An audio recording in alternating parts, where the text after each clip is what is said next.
C സദാനന്ദന്റെ രാജ്യസഭാ അംഗത്വം റദ്ദാക്കണമെന്നാവശ്യപ്പെട്ട് ദില്ലി ഹൈക്കോടതിയിൽ ഹർജി. സാമൂഹിക സേവനം എന്ന നിലയിൽ സി സദാനന്ദനെ നോമിനേറ്റ് ചെയ്യാനാകില്ലെന്ന് വാദം. അഭിഭാഷകൻ സുഭാഷ് തീക്കാടനാണ് ഹർജി നൽകിയത്. വിവരങ്ങളുമായി സി ജോസഫ് ചേരുന്നുണ്ട് ദില്ലിയിൽ നിന്ന്. സിബി, ഈ സദാനന്ദനെ രാജ്യസഭാ അംഗമായി നോമിനേറ്റ് ചെയ്തപ്പോൾ തന്നെ വിവാദമായതാണ്. സാധാരണഗതിയിൽ രാജ്യസഭാ അംഗമായി നോമിനേറ്റ് ചെയ്യപ്പെടുന്നവർ സാമൂഹ്യ മേഖലയിൽ കഴിവ് തെളിയിച്ചവർ, ശാസ്ത്ര സാങ്കേതിക സാംസ്കാരിക മേഖലകളിൽ കഴിവ് തെളിയിച്ചവരെയാണ്, വിദഗ്ധരെയാണ്, സമൂഹം അംഗീകരിക്കുന്നവരെയാണ് അത്തരത്തിൽ നോമിനേറ്റ് ചെയ്യാറുള്ളത്. ഇവിടെ സി സദാനന്ദൻ എന്താണ് യോഗ്യത?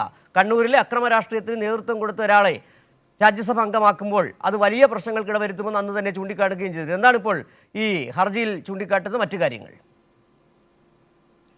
സിജു, സി സദാനന്ദന് ഇത്തരത്തിൽ രാജ്യസഭാംഗമായി BJP നാമനിർദ്ദേശം അല്ലെങ്കിൽ നോമിനേഷൻ ചെയ്തതിന് പിന്നാലെ വലിയ വിവാദമാകുകയും ഇത് ഏറെ ചർച്ച ചെയ്യപ്പെടുകയും ചെയ്തിരുന്നു. പ്രത്യേകിച്ച് കണ്ണൂരിലെ അക്രമ രാഷ്ട്രീയം ഉൾപ്പെടെ ചർച്ച ചെയ്യപ്പെടുന്ന ഒരു സ്ഥിതി ഉണ്ടാകുകയും ചെയ്തിരുന്നു. എന്നാൽ ഇതിപ്പോൾ ഒരു നിയമ പോരാട്ടത്തിലേക്ക് പോകുന്നു എന്നുള്ള വ്യക്തമായ സൂചനയാണ് നമുക്ക് ലഭിക്കുന്നത്. ഇന്നിപ്പോൾ ദില്ലി ഹൈക്കോടതിയിലൊരു ഹർജി നൽകിയിരിക്കുകയാണ്. അതായത് സി സദാനന്ദനെ രാജ്യസഭാംഗമായി നോമിനേറ്റ് ചെയ്യാനാവില്ല, സാമൂഹിക സേവനം ചെയ്തൊരാളല്ല സി സദാനന്ദൻ. അതുകൊണ്ട് തന്നെ സി സദാനന്ദനെ ഒരു സാമൂഹ്യ സേവനം ചെയ്ത ഒരാൾ എന്ന നിലയിൽ രാജ്യസഭാംഗമായി നോമിനേഷൻ ചെയ്യുന്നത് ശരിയല്ല എന്ന് ചൂണ്ടിക്കാട്ടിക്കൊണ്ടാണ് ഒരു ഹർജി നൽകിയിരിക്കുന്നത്.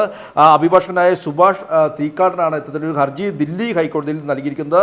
സാമൂഹിക സേവനം എന്ന നിലയിൽ സി സദാനന്ദനെ നോമിനേറ്റ് ചെയ്യാനാകില്ല എന്നുള്ളതാണ് ഈ ഹർജിയിൽ ചൂണ്ടിക്കാട്ടുന്നത്. എന്തായാലും ഇതിൻ്റെ ഹർജിയെല്ലാം തന്നെയും ഇന്നിപ്പോൾ ഹൈക്കോടതി അത് പരിശോധിച്ച ശേഷമായിരിക്കും ഈ ഹർജി ഫയലിൽ സ്വീകരിക്കണമോ വേണ്ടോ എന്ന കാര്യത്തിലെല്ലാം തന്നെ തീരുമാനമുണ്ടാകും. എന്തായാലും സി സദാനന്ദൻ്റെ ഈ ഒരു BJPയുടെ നോമിനേഷൻ ഇത് കൃത്യമായി വീണ്ടും ചർച്ച ചെയ്യപ്പെടുകയാണ്. പ്രത്യേകിച്ച് നേരത്തെ തന്നെ കണ്ണൂർ രാഷ്ട്രീയവുമായി ബന്ധപ്പെട്ടുകൊണ്ടെല്ലാം തന്നെയും അക്രമ രാഷ്ട്രീയത്തിൻ്റെ ഒരു പ്രതീകമായിട്ടാണ് സി സദാനന്ദനെ അടക്കം ചൂണ്ടിക്കാട്ടുന്നത്. ഈ സി സദാനന്ദനെ ഒരു രാജ്യസഭാംഗമായി BJP ഉയർത്തിയതിലൂടെ ഈ ഒരു രാജ്യസഭ അംഗത്വത്തിന് തന്നെ അത് കളങ്കപ്പെട്ടു എന്ന രീതി വലിയ ചർച്ച ചെയ്യപ്പെടുകയും ഏറെ വിവാദമാവുകയും ചെയ്തിരുന്നു.